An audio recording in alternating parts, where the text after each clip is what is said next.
നമസ്കാരം. ശിവ ടീച്ചറിന്റെ മലയാളം ക്ലാസ്സിലേക്ക് സ്വാഗതം. നമ്മൾ ഇന്ന് പഠിക്കാൻ പോകുന്നത് കേരള യൂണിവേഴ്സിറ്റിയുടെ കഥാലോകം എന്ന പുസ്തകത്തിലെ പെണ്ണാച്ചി എന്ന കഥയാണ്. ഫ്രാൻസിസ് നൊറോണ എന്ന ആധുനിക കാല എഴുത്തുകാരനാണ് ഈ കഥ എഴുതിയിരിക്കുന്നത്. ഈ കഥ ഒരു വ്യത്യസ്ത തലത്തിലാണ് കഥാപാത്രങ്ങളെ നമ്മുടെ മുന്നിലേക്ക് എത്തിക്കുന്നത്. അതോടൊപ്പം നമുക്ക് അപരിചിതമായ എന്നാൽ കഥാകൃത്തിന് പരിചിതമായ ഒരു സ്ഥലത്ത് നടക്കുന്ന ചില സംഭവങ്ങളിലൂടെയാണ് ഈ കഥ മുന്നോട്ട് നീങ്ങുന്നത്. അപ്പൊ ആദ്യ വായനയിൽ നമുക്ക് ഈ കഥയുടെ കണ്ടന്റ് ഉള്ളടക്കം പൂർണ്ണമായി ഗ്രഹിക്കാൻ കഴിയില്ല. പക്ഷെ ആവർത്തന വായനയിൽ നമുക്ക് കൂടുതൽ ഹൃദയസ്പർശിയായി തോന്നുകയും ഹൃദയത്തിൽ നടുക്കമുളവാക്കുകയും ചെയ്യുന്ന ഒരു ഇപ്പോഴത്തെ ഈ ഒരു കാലഘട്ടത്തിന്റെ ചിത്രമാണ് ഇതിനകത്ത് അനാവരണം ചെയ്യുന്നത് എന്ന് നമുക്ക് തോന്നും. അപ്പൊ ഈ ഒരു കഥയുടെ പശ്ചാത്തലം എന്ന് പറയുന്നത് കൊച്ചിയുമായിട്ട് ബന്ധപ്പെട്ട ഫോർട്ട് കൊച്ചിയുമായിട്ട് ബന്ധപ്പെട്ട ഒരു തുരുത്ത് ആണ്. ദ്വീപിനകത്ത് വസിക്കുന്ന ആളുകളെ കുറിച്ച് നമുക്കറിയാലോ. അതാണ് ഇതിന്റെ ഏറ്റവും വലിയ പ്രത്യേകത. പിന്നെ അവിടുത്തെ ഏറ്റവും വലിയ ആകർഷണീയത എന്ന് പറയുന്നത് ജോവാക്കി മദറിന്റെ മരണ തിരുനാളൊക്കെ ആഘോഷിക്കുന്ന ഒരു ദേവാലയം അവിടെ ഉണ്ടെന്നുള്ളതാണ്. അപ്പൊ ഇവിടെ തുടക്കം തന്നെ ഒരു സ്കൂൾ വിദ്യാർത്ഥി, അവനെ ഒരാള് പെണ്ണാച്ചി എന്നാണ് അവനെ വിളിക്കുന്നത്. അതായത് പെണ്ണുങ്ങളുടെയൊക്കെ ശരീര പ്രകൃതിയുള്ള ഒരു കുട്ടി, അവനെ കടവിലിട്ട് മേസ്തിരി പിടിക്കുന്നത് കണ്ട് ലോവീസ് എന്ന ആള് വന്ന് തടസ്സം പറയുമ്പോഴാണ് കഥ ആരംഭിക്കുന്നത്. അപ്പൊ പെരുന്നാളിന്റെയൊക്കെ സമയമാകുമ്പോൾ ഒരുപാട് മാടുകൾ അവിടെ വെട്ടാൻ കൊണ്ടുവരുന്നതായിട്ടൊക്കെ ആദ്യ ഭാഗത്ത് പറയുന്നുണ്ട്. പള്ളിമുറ്റത്ത് ആണ് ഈ മാടുകളെ കെട്ടിയിടുന്നത്. അതിന് നിറയെ പുല്ലും വെള്ളമൊക്കെ കൊടുത്ത് നന്നായി പരിപോഷിപ്പിച്ചതിന് ശേഷം പിന്നീടാണ് ഇതിനെ അറക്കാനായി കൊണ്ടുപോകുന്നത്. അപ്പൊ തുരുത്തിലെ ഇറച്ചിക്കട ഇതിലൊരു പ്രധാന ഭാഗമായിട്ട് അവതരിപ്പിക്കുന്നുണ്ട്. അപ്പൊ ആ ഇറച്ചിക്കടയിലെ വെട്ടുകാരൻ ജോർജ് ആണ് ഇതിലെ പ്രധാന ഒരു കഥാപാത്രമായിട്ട് അവതരിപ്പിക്കുന്നത്. അയാള് പണിക്കാശിനേക്കാൾ ചങ്കീകരണ കാഴ്ച എന്ന് കാണാനാണ് അവിടെ എനിക്ക് അവിടെ ഒരു പണിക്കാരനായി കൂടണം എന്നാണ് ഈ കഥാപാത്രം പറയുന്നത്. അയാളുടെ കയ്യാളായിട്ട് നിൽക്കാനാണ്. അപ്പൊ പള്ളിയുടെ കടവിൽ വെച്ച് ഈ ലോവീസിനോട് ഈ കുട്ടി പറയുന്നു, എനിക്ക് വെട്ടുകാരൻ ജോർജിന്റെ അവിടെ കയ്യാളായിട്ട് നിൽക്കണമെന്ന്. അയാൾ അതിനാണ് ഇവനെ വഴക്ക് പറഞ്ഞത്, അടക്കം പിടിച്ചത്. എന്നിട്ട് ഇയാൾ തൊള്ള കീറി പറഞ്ഞു, നമ്മുടെ ചക്കര അർപ്പാന്റെ അടുത്ത് പോണു, എരുമേനെ അറക്കണത് പഠിക്കാൻ. അപ്പൊ മറ്റുള്ളവരുടെ അഭിപ്രായങ്ങളായി, ഇവൻ എരുമയുടെ കുരവള്ളി അറക്കാനുള്ള കഴിവുണ്ടോ, തലയ്ക്ക് കീറുന്നതിന് മുന്നേ കാടിവെള്ളത്തിൽ മരുന്ന് കലക്കി കൊടുക്കും എന്നൊക്കെയുള്ള അഭിപ്രായങ്ങളായി. പക്ഷെ അപ്പൊ ഇവിടെയുള്ള ഈ കുളിക്കുന്നവരെന്നെ ഓരോ കാര്യങ്ങൾ പറയുന്നുണ്ട്. അവിടെ വർത്താനം കേട്ട തോന്നുന്നു ഇവരാണ് അവിടെ പോയി കൊല്ലുന്നതാണ്. ഇവൻ തിരിച്ചു പറയുകയാണ്, നേരി കണ്ടിട്ടുണ്ടെങ്കിൽ മാത്രമേ നിങ്ങൾ വാ തുറന്നാൽ മതി. അപ്പൊ എന്റെ പിണക്കം കേട്ട് കടവിൽ ചിരി മൂത്തു, എല്ലാരും ചിരിക്കുകയാണ്. അപ്പൊ ലോവീസ് പറഞ്ഞു, ഉറക്കം കളഞ്ഞ് ഇതൊക്കെ പോയി കാണാൻ നിനക്കല്ലാതെ വേറെ ആർക്കെങ്കിലും ഇത്രയും വലിയ കുഴപ്പമുണ്ടോ എന്ന് ചോദിച്ചു.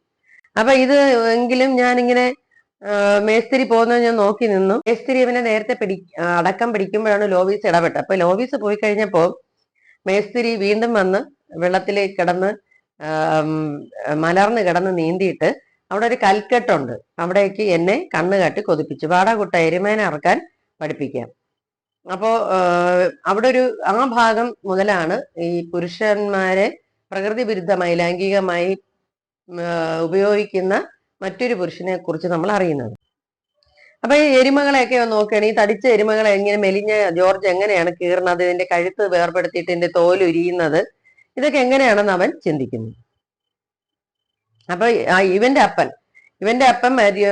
ശരീരം തളർന്ന് കിടപ്പാണ്. അതിനു മുമ്പ് ഈ ജോർജിന്റെ കയ്യാളായിട്ട് നിന്നതാണ്. എല്ലാ ഞായറാഴ്ച അപ്പന് കപ്പയും കടുകരച്ച് ചേർത്ത ഇറച്ചി വിന്താലും നിർബന്ധമാണ്. അപ്പൊ ഓരോരുത്തര് വന്ന് അവിടെ വാങ്ങാൻ നിൽക്കുന്നത്, ചിലർക്ക് എല്ല് വേണം, ചിലർക്ക് കൊഴുപ്പുള്ളത് വേണം, ഇതൊക്കെ ഇവൻ അന്ന് ശ്രദ്ധിച്ചിട്ടുണ്ട്. എന്നിട്ട് ആൾക്കാർ ചോദിക്കുന്ന അനുസരിച്ച് അയാൾ കൊടുക്കാറില്ല. അയാൾക്ക് തോന്നുന്ന പോലെ വെട്ടി എരിഞ്ഞ് ചേമ്പലയിൽ പൊതിഞ്ഞാണ് ഇറച്ചി കൊടുക്കാറുള്ളത്. അർപ്പാൻ ജോർജ് എന്ന് അയാൾക്ക് പേര് വന്നത് ഇങ്ങനെ പോത്തുകളെയും ആടിനെയൊക്കെ വെട്ടി കൊടുക്കുന്നുണ്ടാണ്. ഇനി വീണ്ടും ആ ഒരു ലൈംഗികതയുടെ ഭാഗത്തേക്ക് വരികയാണ്. അതായത് രാത്രി ഇയാള് അർപ്പാന് മുന്നിൽ താണ് നിന്നു കൊടുത്ത ഈ കുട്ടി, അതായത് പ്രകൃതി വിരുദ്ധ ഒരു ലൈംഗിക വീഴ്ചയാണ് അവിടെ നടക്കുന്നത്. എന്നിട്ട് ഇവന്റെ മടക്ക് വീണ വയറ്റിലെ കൊഴുപ്പ് ലിക്വിഡൊക്കെ ഇയാൾ കൈകൾ അമർത്തി ഇവനെ ശാരീരികമായി പീഡിപ്പിക്കുകയാണ് ചെയ്യുന്നത്. എന്നിട്ട് നിനക്ക് പശുവിന്റെ മണമാണെന്ന് ഇവനോട് പറയുന്നു. ഞാൻ പണിക്ക് നിർത്താം, പക്ഷെ സന്ധ്യയാകുമ്പോ ഇതുപോലെ എൻ്റെ അടുത്ത് വന്ന് എൻ്റെ ആവശ്യം നീ ചെയ്തു തരണമെന്ന് അയാൾ പറയുന്നു. അപ്പൊ ഞാൻ ഒന്നുകൂടെ അയാളോട് ചേർന്ന് നിന്നു. ജോർജിനെ അത് ബോധിച്ചു. അപ്പൊ അയാള് പിന്നെ കത്തികളെടുത്ത് ഇറച്ചിക്കടയിലെ പെട്ടിയിലെന്ന് കത്തികളെടുത്ത് എൻ്റെ സ്കൂൾ ബാഗിലേക്ക് വെച്ച് എന്നിട്ട് പറഞ്ഞു, നീ ഇത് കൊല്ലന്റെ അടുത്ത് കൊടുത്ത് മൂർച്ച വെച്ചിട്ട് വെളുപ്പിന് 3 മണിയാകുമ്പോ ഇങ്ങോട്ട് പോരെന്ന് പറഞ്ഞു. അപ്പൊ കൊല്ലന്റെ അടുത്ത് തന്നെ ഈ കത്തികൾ മൂർച്ച കൂട്ടുമ്പോ അതിന്റെ ആ മൂർച്ച കൂട്ടിയിട്ട് അതിനെ വെള്ളത്തിൽ മുക്കുന്നതൊക്കെ ഞാൻ നോക്കിയിരുന്നു. അപ്പൊ കൊല്ലം പറയുന്നു, നീ അർപ്പാന്റെ ആളായോ, അങ്ങനെയെങ്കിൽ നിനക്ക് ആ ജോലി വേണമെന്ന് പറഞ്ഞാൽ ഞാൻ നിന്നെ ഇവിടെ നിർത്തുമായിരുന്നു. അപ്പൊ പിന്നീട് ഇതെല്ലാം എടുത്ത് സ്കൂൾ ബാഗിൽ വെച്ച് ഞാൻ വീട്ടിലേക്ക് ഓടിച്ചെന്നിട്ട് ഞാൻ ആദ്യം ചെയ്തത് വീടിന്റെ അതിരില് നിന്ന് പപ്പങ്ങയെ ഒന്ന് വെട്ടിയരിഞ്ഞു. എന്നിട്ട് ആ പപ്പങ്ങയിൽ നിന്ന് താഴെ വീണ പപ്പങ്ങയെടുത്ത് അതിനെയും വെട്ടി. അപ്പൊ അമ്മ ഓടി പുറത്തേക്ക് വന്ന് ഈ ശബ്ദം കേട്ട് നിന്നപ്പോഴേക്കും ഞാൻ മാറി നിന്നിട്ട് പിന്നെ എന്റെ മുറിയിലേക്ക് ഓടിക്കയറി. എന്നിട്ട് ആഹാരം ഒരു പിഞ്ഞാണത്തിൽ കഞ്ഞിയും ഉള്ളിയും മുളകും കറിവേപ്പിലയൊക്കെ വെച്ച് മൂപ്പിച്ച ഉണക്ക ചെമ്മീനും ഒക്കെ വിളമ്പുമ്പോ അമ്മ പറയുകയാണ്, വീട് നോക്കുമെന്ന് കരുതി ഇവനെ ജലപ്പിശാച് കൊണ്ടുപോയി. ഞങ്ങളെ ഇങ്ങനെ തീ തീറ്റിക്കേണ്ട നിനക്ക് കുരിച്ചു വരയ്ക്കുന്നതിന്. കാരണം ഇമ്മ വന്നപ്പോ താമസിച്ചല്ലോ. ഞാൻ ഒന്നും മിണ്ടാതെ കട്ടിലേക്ക് മലർന്നു കിടന്നു. അടിയിൽ നിന്ന് ഞാൻ ബാഗ് വലിച്ചെടുക്കുകയാണ്. ആ ബാഗിൽ നിറയെ കത്തികളുണ്ട്. അപ്പൊ അമ്മ ചോദിക്കുകയാണ്, നീ എന്താണ് ഇവിടെ ചെയ്യുന്നത് ചോദിച്ചപ്പോ, അയ്യോ ഇരട്ട വര എഴുതാൻ മറന്നമ്മയെന്ന് പറഞ്ഞു. എന്നിട്ട് അമ്മ വാതിലടച്ച് കുറ്റിയിട്ടിട്ട് അമ്മ ഇറയത്ത് പോകുമ്പോ ഞാൻ കണ്ണാടി നോക്കി ഇത്തിരി നേരം നിന്നു. എന്റെ നെഞ്ചിന്ന് ഇങ്ങനെ കരച്ചില് വന്നു. അപ്പൊ വാതില് അമ്മ പുറത്തുനിന്ന് പൂട്ടിയിട്ടാണ് പോകുന്നത്. അപ്പൊ വയ്യാതെ കിടക്കുന്ന അപ്പന്റെ ശബ്ദം കേൾക്കാം. ഇടയ്ക്ക് ഞാൻ മയങ്ങിപ്പോയി. ഞെട്ടി എണ്ണീറ്റത് 10ാം ക്ലാസ്സിൽ എത്തിയപ്പോൾ അപ്പൻ എനിക്ക് തന്ന പഴയ HMD വാച്ചിലെ മണി ശബ്ദത്തിന്റെ നിന്നാണ് ഞാൻ ഞെട്ടി എണീക്കുന്നത്. എന്നിട്ട് കട്ടിലിൽ എഴുന്നേറ്റ് നിന്ന് ജനാലയിലൂടെ ഞാൻ വെളിയിലേക്ക് നോക്കിയിട്ട് ഉറങ്ങിപ്പോകാതിരിക്കാൻ തണുത്ത വെള്ളത്തിൽ ഞാൻ കാല് ഇറക്കി വെച്ചു. എന്നിട്ട് ഞാൻ രാത്രി 2:30 മണിയായപ്പോ ജനലിന് കുറെ ഒരു പട്ടിക എടുത്ത് ഇങ്ങനെ വെച്ചിട്ടുണ്ട്, വെളിയിൽ ആരും ഇറങ്ങാതിരിക്കാൻ. അതിനെടുത്ത് മാറ്റിയിട്ട് ഞാൻ ഇറച്ചിക്കടയുടെ അടുത്ത് എത്തി. അപ്പൊ എങ്ങനെയാണ് ഇയാള് മൃഗങ്ങളെ കൊല്ലുന്നതെന്ന് അവൻ അറിയില്ല. ഇവിടെ ഇട്ടാണോ കൊല്ലുന്നത്, അത് കൊന്നിട്ട് വള്ളത്തിൽ കയറ്റി കൊണ്ടുവരികയാണോ എന്നൊന്നും അറിയില്ല. അപ്പൊ ദൂരെ നോക്കിയപ്പോൾ ഇരുട്ടിലെന്ന് എരുമയുടെ പുറത്ത് കയറി അർപ്പാൻ ജോർജ് വരികയാണ്. പിന്നാലെ നീന്തി വരുന്ന എരുമകളും ഉണ്ട്. അപ്പൊ അങ്ങനെ ഒരു എഴുന്നള്ളത്ത് പോലെ ആ യാത്ര വന്നുകൊണ്ടിരിക്കുന്നു. അപ്പൊ എനിക്ക് പേടി തോന്നി. ഞാൻ അയാള് മൂർച്ച കൂട്ടാൻ നിന്നിട്ട് കത്തികൾ അവിടെ വെച്ചിട്ട് ഞാൻ വീട്ടിലേക്ക് ഓടി. രാവിലെ എണീക്കുമ്പോ പറമ്പിൽ നിന്ന് അമ്മയുടെ ചീത്തവിളിയാണ് കേട്ടത്. അതായത് ആരോ പപ്പങ്ങ വെട്ടിയിട്ടിരിക്കുന്നു, വെട്ടിയതിന്റെ നെറുകം തലേ ആകാശക്കൊടാലി വീഴുമെന്നാണ് അമ്മ പറഞ്ഞത്. അപ്പൊ ഞാൻ ആ സമയത്ത് കുളിക്കാനായിട്ട് പോയി. മുങ്ങി വരുമ്പോൾ വരാല് നിയന്ത്രണം വിട്ട ഒരു മീനിനെ പോലെ ജോർജ്, ചക്കര നീ പിണങ്ങാതെ, ആ കുത്തിച്ച് എന്നെ വിട്ടില്ല. അതായത് വേറെ ഏതോ സ്ത്രീയെ കുറിച്ചാണ് പറയുന്നത്. അവിടെയും ഒരു ലൈംഗികമായ ഒരു ചുറ്റുപാടാണ് അവിടെ കാണുന്നത്.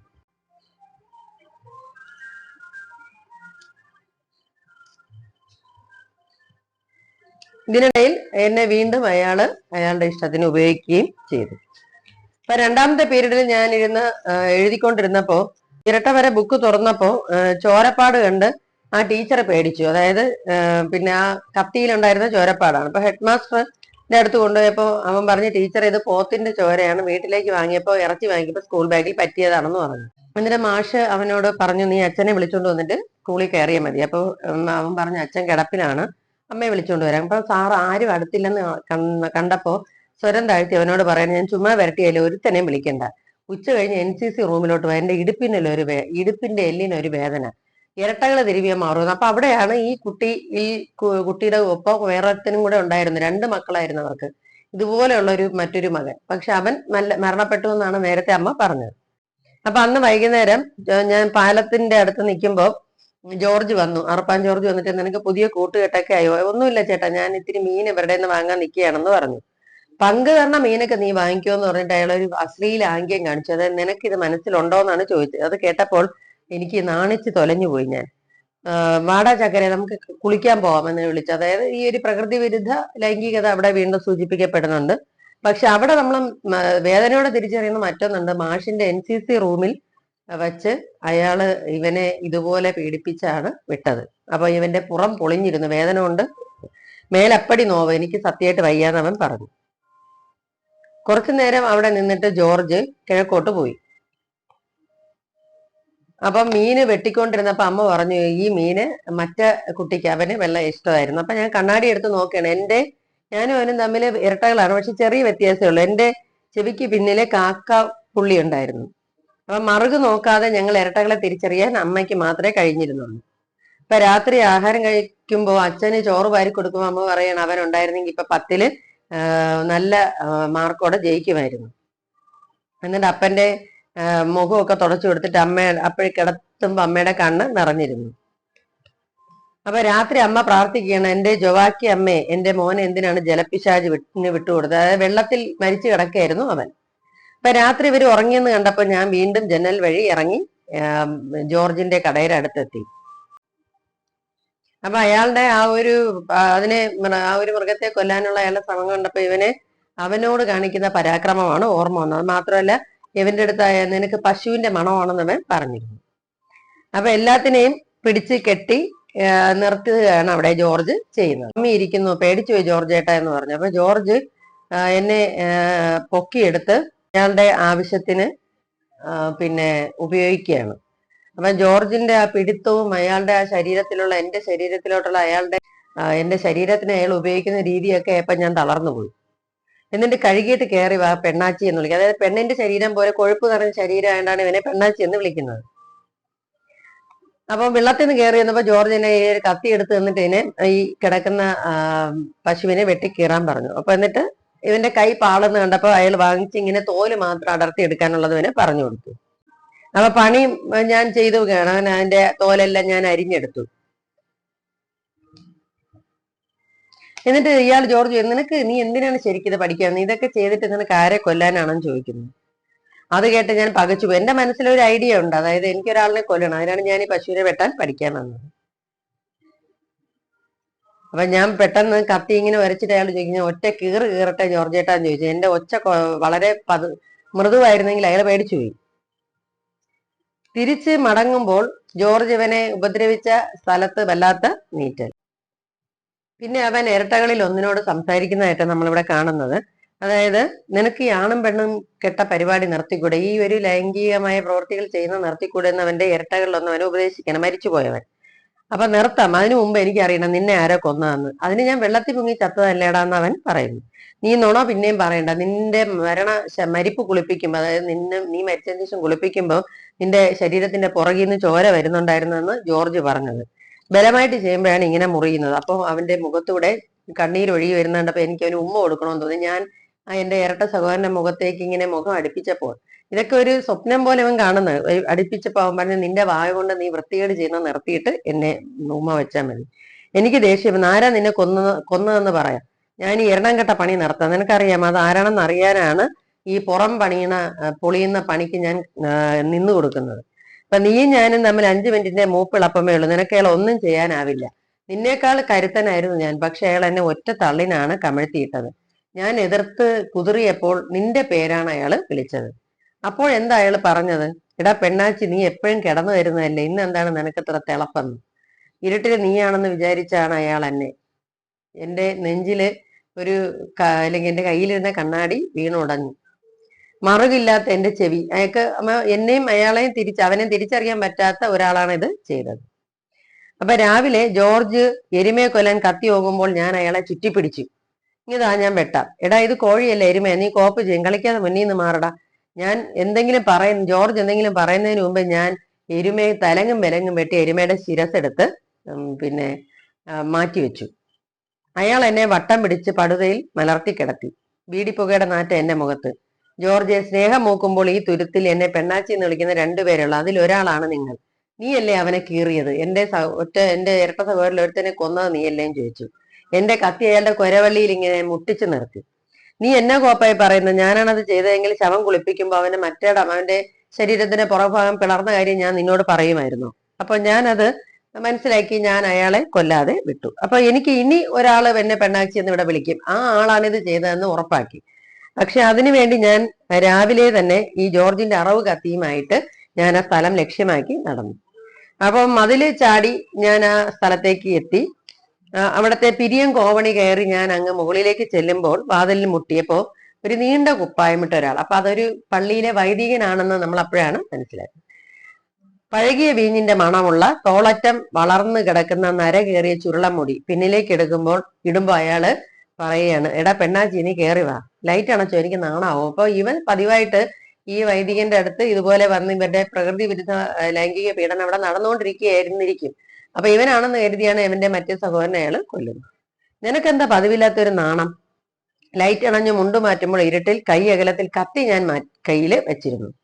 നിന്നെ നഗരി കാണിക്കൽ, അതായത് അതിന് മുമ്പ് നടന്ന പള്ളി പെരുന്നാളിനൊന്നും കണ്ടില്ലല്ലോ എന്ന് ചോദിക്കുന്നു. വന്നാലും കാര്യമില്ല, കുശനി വരെ ജനത്തിരക്കായിരുന്നു. ഞാൻ ഇടത് കൈ അയാളുടെ പിൻകഴുത്തിലെ നീണ്ട മുടിയിലൂടെ കടത്തി ഒന്ന് പിടിച്ചു. എന്നിട്ട് ഇങ്ങനെ ചോദിച്ചു, കൽക്കെട്ടിലെ ചേറിലേക്ക് നിങ്ങൾ അവനെ ചവിട്ടി താഴ്ത്തുമ്പോൾ അവന് ജീവൻ ഉണ്ടായിരുന്നു. അതായത് ഇവന്റെ ഇരട്ടകളിൽ ഒന്നിനെ കൊന്നതിന്റെ കാര്യം ഇപ്പോൾ അവൻ അവിടെ അനാവരണം ചെയ്യുകയാണ്. എന്നിട്ട് ഞാൻ അയാളുടെ വയറ്റിനുള്ളിലേക്ക് കത്തി കയറ്റി അയാളുടെ വാരിയെല്ല് വരെ എത്തിച്ചു. അപ്പൊ ആ വൈദികനെ ഇവൻ കൊല്ലുകയാണ്. കത്തി വലിച്ചൂരിയെടുത്ത് എന്റെ മേത്തോട്ട് ചേർന്ന് കിടന്ന തടിച്ച ശരീരത്തിനെ ഞാൻ തറയിലേക്ക് തള്ളിയിട്ടു. എന്നിട്ട് ഞാൻ പിയാത്ത രൂപത്തിന് മുന്നിലേക്ക് വലിച്ചഴച്ചുകൊണ്ട് പോയി. പശുവിനെ ഉരിഞ്ഞ പോലെ ഞാൻ അയാളുടെ തോല് ഉരിഞ്ഞു. അപ്പൊ ഇയാള് ദൈവത്തിന്റെ ദാസനായി ദൈവിക പ്രവർത്തനം ചെയ്ത ഒരാള് അധർമ്മം ചെയ്തപ്പോൾ അയാൾക്ക് കിട്ടുന്ന ശിക്ഷയാണ്. അൾത്താരയിൽ, ഇപ്പൊ ഇത് കാണാൻ പറ്റാതെ അൾത്താരയിലുള്ള ബിംബങ്ങൾ പോലും വിശുദ്ധ രൂപങ്ങൾ പോലും തല കുമ്പിട്ടു. തോൽ അല്പം പോലും മുറിയാതെ മാംസത്തിൽ നിന്ന് ഞാൻ മാടിന്റെ തോൽ ഉരിച്ചെടുക്കുന്ന പോലെ ഇയാളുടെ തോല് ഉരിച്ചെടുത്തു. എന്നിട്ട് ഞാൻ അടിവയറ് നിറകെ പിളർന്നു. മുറിച്ചെടുത്ത പാസ്കൽ രൂപത്തിൽ നേർച്ചയായി ഇട്ടിരുന്ന സാറ്റിൻ തുണിയിൽ പൊതിഞ്ഞു. അപ്പൊ ഈ ശരീരം ഞാൻ സാറ്റിൻ തുണിയിൽ പൊതിഞ്ഞ് ജവാക്കി അമ്മ അടക്കം ചെയ്ത കല്ലറയുടെ ഇരുമ്പ് കൊളുത്ത് പിടിച്ചുയർത്തിയ ആ പൊതികളെല്ലാം ഞാൻ അതാണ് ജവാക്കി മദറാണ് അവരുടെ ഒരു വിശുദ്ധ, ആ വിശുദ്ധയുടെ ആ ഒരു കല്ലറയ്ക്കുള്ളിലേക്ക് ഇട്ടു. എന്നിട്ട് ആ കുഴിമാടത്തിലേക്ക് ഇടുന്നതിന് മുമ്പ് അയാളുടെ നീണ്ട മുടിയും താടിയുള്ള തലയിലേക്ക് ഞാൻ വീണ്ടും വെട്ടി. അപ്പൊ 40 രാവ് പിന്നീട് ഉള്ള കാര്യം പിന്നെ പറയും. 40 രാത്രി 40 പകല് ശ്വാസം കിട്ടാതെ വലിവുമായിട്ടാണ് അർപ്പാൻ ജോർജ് മരിച്ചത്. അപ്പോ മദർ ജോവാക്കി അമ്മയുടെ കുഴിമാടം തുറന്നുള്ള ശുശ്രൂഷകൾ നടക്കേണ്ട ദിവസമായതിനാൽ ജോർജിന്റെ ശവം മകൾ വരുന്നവരെ കാത്തു വയ്ക്കാതെ നട്ട വെയിലത്ത് തന്നെ അടക്കി. അപ്പം പശുക്കളെ അറുത്തതിന്റെ പാപം മാറാൻ വേണ്ടി കൂട് തുറന്നൊരു പാട്ട് കുർബാന അച്ഛനെ പുതുതായിട്ട് വന്ന അച്ഛനെ കൊണ്ട്, അപ്പൊ മറ്റേ അച്ഛനെയാണ് ഇവൻ കൊന്നത്, പ്രത്യേകം ചൊല്ലിച്ചു. അറുപ്പാനെ അടക്കിയ അന്ന് പിതാക്കന്മാരെ സ്വീകരിക്കാനുള്ള മുത്തക്കുടയ്ക്ക് വേണ്ടി പള്ളിമേടയിൽ അടച്ചിട്ട മുറിയുടെ ആ ഒരു മുറി അതിനുശേഷം അടച്ചിരിക്കുക. അയാളെ കൊന്നതിന് ശേഷം, അച്ഛനെ കൊന്നതിന് ശേഷം മുറി അടച്ചിരിക്കുകയാണ്. അത് പൊളിക്കാൻ തുടങ്ങുമ്പോൾ മറ്റുള്ളവർ പറഞ്ഞു, വേണ്ട, ഒരു രാത്രി കൊണ്ട് ഒരാളെ കാണാതായ മുറിയാണ്. അപ്പൊ ഈ അച്ഛനെ കൊന്ന് അവിടുത്തെ കല്ലറയ്ക്കകത്ത് ശവശരീരങ്ങൾ കൊണ്ടിട്ടു. ഇപ്പൊ ഇതുവരെയും അത് എന്താണ്, ആരാണ് ചെന്നതെന്നോ അയാൾക്ക് എന്ത് പറ്റിയെന്ന് ആർക്കും അറിയില്ല, എന്താണ് പറ്റിയെന്ന് ആർക്കും അറിയില്ല. അതുകൊണ്ട് തുറക്കണ്ട എന്ന് പറഞ്ഞു. അപ്പൊ മദറിന്റെ കബറിടം തുറന്ന് തിരുശേഷിപ്പുകൾ പുറത്തെടുക്കുന്നതിന്റെ ഗ്ലോറിയ പള്ളിയിൽ നിന്ന് ഉയരുമ്പോൾ ഞാൻ കണ്ണാടി എടുത്ത് ചെവിക്ക് പിന്നിലേക്ക് ചരിച്ചു നോക്കി. അപ്പോഴാണ് അവന്റെ ഇരട്ടകളിൽ ഒന്നിനോട് സംസാരിക്കാൻ പറ്റുന്നത്. നീ പള്ളിയിൽ പോണില്ലേ? പോണോ? നമുക്ക് ഒരുമിച്ച് പോവാം. അവൻ എന്റെ തഴമ്പ് നിറഞ്ഞ കൈ പിടിച്ച് നടന്നു. പള്ളിയുടെ മുകളിലോട്ട് കയറുമ്പോൾ എന്റെ മടക്കി കുത്തിയിരുന്ന മുണ്ട് അവൻ താഴ്ത്തി ഇട്ടിട്ട് പറഞ്ഞു, ഇത് പള്ളി നടയാണ്. അപ്പൊ വീഞ്ഞിന്റെയും എല്ലാത്തിന്റെയും ഒരു ഗന്ധം, പിന്നെ അർപ്പാന്റെ ഇറച്ചിക്കടയിലെ തിരക്ക് പോലെ സാറ്റിൻ തുണിയിൽ പൊതിഞ്ഞാണല്ലോ ഇവൻ ഈ അച്ഛന്റെ ശവശരീരത്തിന്റെ ഭാഗങ്ങൾ അവിടെ ഇട്ടത്. അത് കണ്ടൊന്ന് മുത്താനായിട്ട് വിശ്വാസികളെ നീണ്ട നിരയായിട്ട് നിൽക്കുന്നു. അപ്പൊ ഇതൊരു മാനസികമായി അല്ലെങ്കിൽ എന്തോ ഒരു വളരെ വൈകാരികമായി തലത്തിൽ നമ്മളെ സ്പർശിക്കുന്ന ഒരു കഥയാണ് പെണ്ണാച്ചി. അടുത്ത ക്ലാസ്സിൽ കാണുന്നവരെ സ്നേഹത്തോടെ ഷീബ ടീച്ചർ.